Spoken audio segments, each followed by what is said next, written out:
With the latest issue of Empire magazine around the corner, they released a little bit of information ahead of time, giving us some insight onto how the Sully children will react to the death of Neytiri.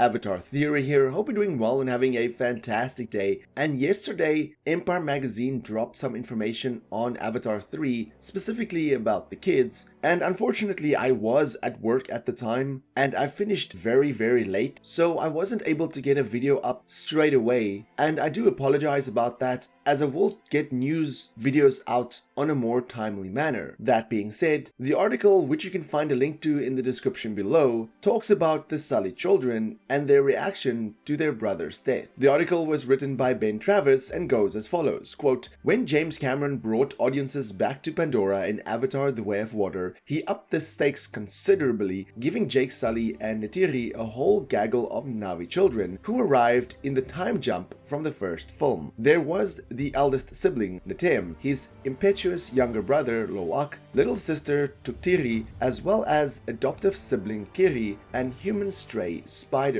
And Cameron didn't hold back. In Way of Water's final act, Neytiri was tragically killed in a raid on the RDA, proving nobody is safe in the ongoing Avatar saga. It's a loss that will have serious ramifications in this year's Avatar Fire and Ash, with the rest of the Sully kids, as well as their parents, dealing with fallout. In Empire's latest Path to Pandora dispatch, bringing you monthly updates on Fire and Ash as the December release approaches, we caught up with the young cast on where they go next. Quote, Lo'ak was born to be a leader, but has never been given the trust, says Britton Dalton as his middle sibling, now facing a different status in the family. When Neytiri dies, that's no way that he ever imagined being finally able to be seen. He blames himself, end quote. As for young Took, quote, I don't think she'll ever be the same, says Trinity Bliss. It's the first time she's experienced a death in her life. She's still her small and mighty self, and maybe she'll move up the Sully ranks, end quote. Things will be even messier for Spider, the biological son of RDA baddie Quaritch, caught between his adoptive Na'vi family and the big blue recon rival of his father. Quote, he feels very conflicted, teases Jack Champion. His dad is reborn into this Na'vi form and still as evil as ever, if not more so, and he still felt he had to save him. You see that guilt play out and the evolution of Spider trying to figure out where he belonged, end quote. Meanwhile, Tireya, Lo'ak's closest ally and possibly romantic counterpart from the Metkayina clan, will see her bond with the Sullys continue to grow, says Bailey Bass. Quote, Tireya has this turmoil between what's right and standing up for people versus what you're taught your entire life, end quote. It's official, the stakes have never been higher. So overall, the article doesn't reveal too much about the movie itself, more about the inner conflict with the kids. And of course, with Neytiri's death at the end of The Way of Water, we didn't really see the kids deal with that. In fact, we didn't really see Jake and Neytiri really deal with that aftermath, as it's been hinted at many times in previous articles that we'll see this conflict build up inside due to the death of their firstborn. We of course saw the funeral at the end, but there wasn't much time to reflect after Neytiri's death and then the end of the movie, so it'll be interesting to see how all of this is dealt with in the third film, in addition to the introduction of the Ash clan and how that's going to affect everything else. It definitely seems like Avatar Fire and Ash is going to be the most emotional movie of the three, and although we didn't get any new still or art image so far, I do like the fact that they're talking to the cast, because it seems like they're about to start their round of interviews, which also means the marketing for Avatar Fire and Ash is probably about to begin. I've already spoken about a previous video on my prediction of the teaser on the third movie and when we can expect it, but in short, I do feel that Disney probably wants the summer movie fest to be over and then focus on Fire and Ash. Regardless, it's exciting to see these small bits of information, although I know we all just want the teaser, we all want more information, but it's the excitement, the anticipation that's getting everybody together. And like I said said, although I don't expect anything major from this month's issue in Empire magazine, I am excited to read the full article. But what do you think about this internal conflict, this way the kids have to react to Natem's death, and how do you think Lo'ak will step up as now being the leader of the Sully children? Let me know in the comments below, and for more Avatar content, have a look at the rest of my channel. Until next time, have a fantastic day and stay safe.